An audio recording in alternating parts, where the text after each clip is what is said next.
Here, this time bringing you my rankings for the origin characters in Baldur's Gate 3, as I've gotten pretty familiar with them over the course of almost 2 full playthroughs, as I am at the end of the second one now, with probably only a day or so left. With that in mind, I've had some experience with these characters and I've formed a pretty full opinion on them all one way or another, though I do want to stress that that is what this is. This is merely my opinions on these characters, and while I think all of them are good to some degree, naturally I like some more than others, because that's how opinions work. With that in mind though, as we're moving through these and talking about them a little bit, there might be some light spoilers here and there. I'm not going to go like full detail into their individual stories or anything, outside of maybe some vague allusions. For the most part, we're going to be keeping it to their Act 1 stuff outside of very general information. But nonetheless, there will be some light spoilers in here almost certainly, so you have been warned. With that in mind, let's actually dive fully into this list, and starting from the bottom, we actually have Karlach. Karlach is a tough one to put at the bottom, to be honest with you, because I actually really enjoyed all of her dialogue for various situations. The problem with Karlach is that she very much so, in my opinion, feels like she was added last. Obviously, I don't have full details on this, but her story content compared to everyone else seems fairly minimal, but her dialogue interactions are incredibly top-notch and through the roof. And while she's funny in a lot of situations, her story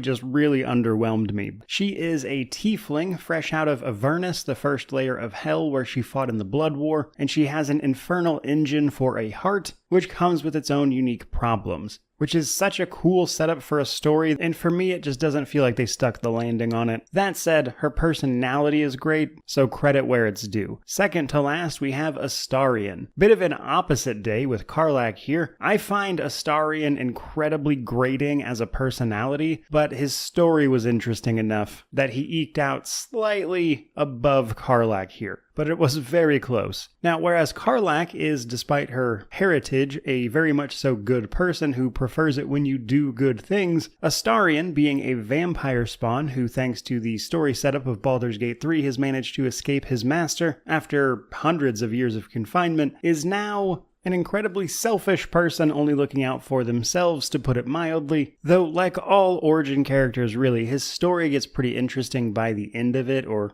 at least it starts to ramp up if you keep him around long enough, and the implications of the things he is struggling with internally about everything going on was much more compelling to me than Karlach's story ultimately was. And for me at least, Astarion's story and how some of that peels back some layers of his personality salvages what is left of a character that makes a very poor impression, because beyond that he annoys me in just about every sense of the word. Third up, however, we have Gale, our resident wizard, who is dealing with a sort of magical problem that might just cause him to burst into an explosion and kill everyone around him. Unless, of course, he consumes raw magical energy. An interesting enough setup, but Gale is kind of middle of the pack here because he is a pretty standard personality, in my opinion, combined with a story that's pretty interesting. Because his story involves a lot of the lore surrounding an ancient empire called Netheril, and there's a lot of cool stuff going on there, and his story was incredibly interesting, but his personality was just super average.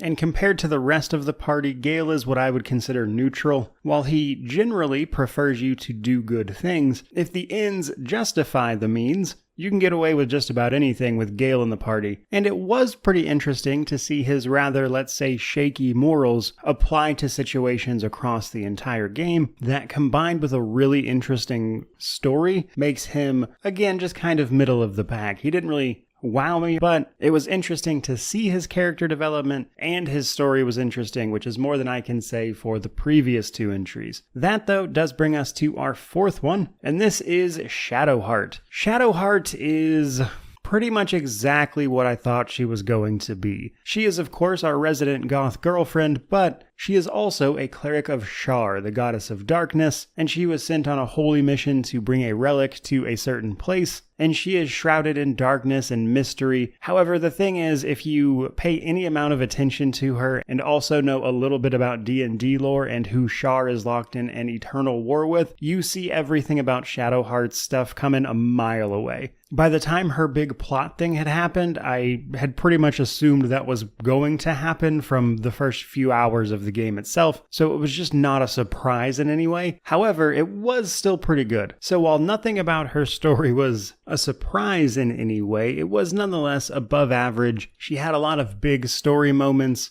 that still managed to come across as really well done in spite of you probably knowing where they're going ahead of time. But one thing I really liked about Shadowheart in particular is how she interacts with all of the other companions in the party, because as a cleric of a god of darkness, secrets, absence, loss, her interactions with other people in the camp and everything can be very funny and borderline incredibly hostile sometimes in ways that might surprise you a little bit. So on one hand, I could see some people completely writing her off and not being interested in it at all, because yeah, fair enough. But to me, Shadowheart is like fantasy junk food. You pretty much know what you're gonna get as soon as you meet her, but you know, it's still pretty good. That, however, brings us to our 5th entry with Will. So for starters, Will got a few rewrites from his original time in early access. However, the core of it still remains largely the same. He is a warlock in a pact with a fiend, which is where he has gotten some of his powers from and why he is known as the Blade of the Frontiers. From there, it only gets more and more complicated, with him having to make a surprising amount of very difficult decisions in service to the pact he agreed to, and watching Will, who uses my favorite class admittedly as a warlock, go through these struggles and have to figure out the morally right thing, if you want to put it that way, to do in all these situations, where in many ways he's just struggling to do the right thing, even if it's leading him down a quite dark path in many cases. But amidst the main story of the game, which is already tense enough, watching someone struggle with a devil's bargain, with again a few just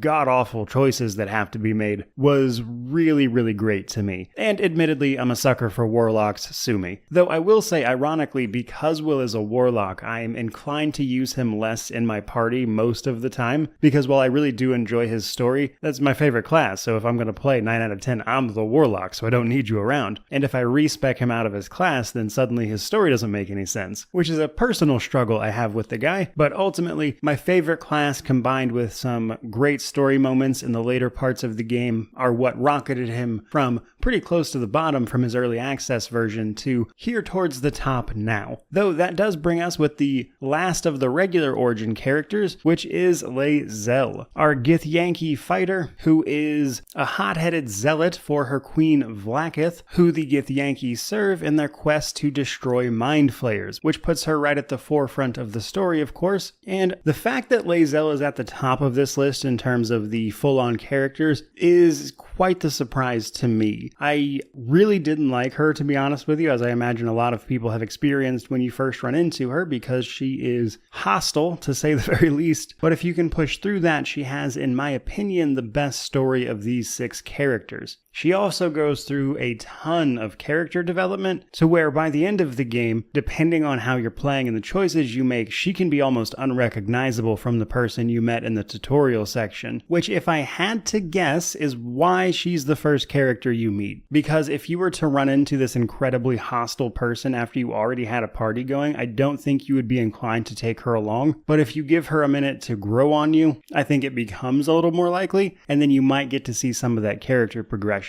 So for me, at least, of all of these characters, I think Lae'zel is probably the most impactful for my own tastes, at the very least. But that does leave us with one last character to talk about who does top the list. However, I admit I kind of almost didn't include this in the list because it's a little different, and that is the Dark Urge. The Dark Urge is more of a concept than a character, as this allows us to put our custom character on top of a preset background tied to the story. The Dark Urge is beset by wild impulses to do just truly terrible things that you can choose to either give in to or resist and fight back against to the best of your ability. However, if a dark murderous urge sounds familiar in the Baldur's Gate universe, that is with good reason, and that's all I'll say. But in all seriousness, the Dark Urge story of all of these is, I would say, the best one. It's not really generally recommended for a first playthrough, as the Dark Urge, unlike the rest of these characters, is not a companion you can get. You are either playing as the Dark Urge or they are not there. So if you are playing as them, their story is the best one.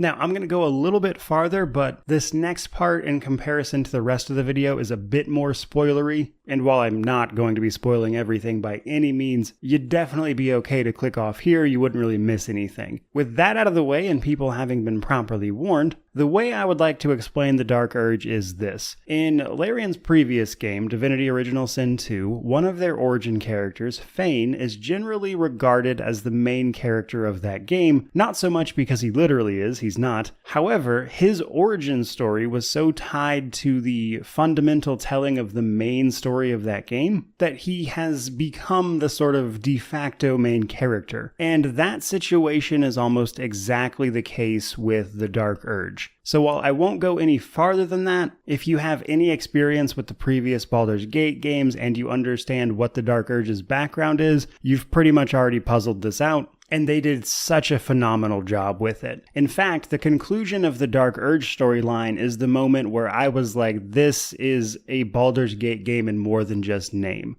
So, if you don't want to count the Dark Urge, or you don't feel that it counts in a list like this, then by all means, just go with the first 6, but if we're including the Dark Urge, it absolutely tops the list. That said, that's going to do it for this video, though I would love to hear everyone else's opinions and feelings about these origin characters down in the comment section below, so by all means, let me know your thoughts and opinions on the subject, which of course means to like, comment, subscribe, all that YouTube jazz, but regardless of any of that, truly, just thank you so much for watching. I really do appreciate it. May you want